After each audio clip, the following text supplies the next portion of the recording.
ስጋው ደግሞ የሚያስፈልገን ለመጽደቅ ብቻ ከመሰላችሁ ተሳስታችኋል። በዚህች ምድር ለምንኖረው ኑሮ የእግዚአብሔር ረድኤት ያስፈልገናል።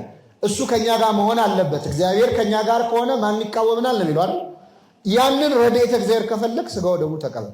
ትምህርት የማይገባው ስራ አልሳካ ያለው ህይወቱ የተበጠበጠበት ሰው ንስሐ ገብቶ የክርስቶስን ስጋና ደም ይቀበል። ተማሪዎች ካላችሁ ትምህርት ካልገባ ምንም ቅጠል ምናምን የሚባል ነገር የለም። እሺ ትምህርት ለማይገባው እንቅልፍ ለማይወስደው ምናምን እንደዚህ ለሚል ትምህርት የላትም ቤተክርስቲያን። ለማንኛውም በሽታ የምታዘው መድኃኒት የማን ስጋና ደም ነው?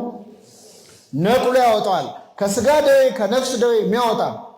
ስለዚህ እንደው እግዚአብሔር ደስ ካሰኛችሁ ስለት ስታስገቡ እኛ የለመነው ጧፍ እሰጣለሁ ዕጣን እሰጣለሁ ነው። እሱም ይሰጣል፣ ምንም ችግር የለውም። ትልቅ ስለት ልንገራችሁ፣ ስጋውን ደግሞ መቀበል ነው። ነቢየ እግዚአብሔር ዳዊት ምን አለ?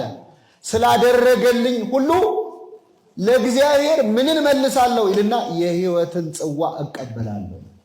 ጽዋ ሕይወት ትቤጦ ወስመ እግዚአብሔር ጽው። የሕይወትን ጽዋ ምን እላለሁ? እቀበላለሁ።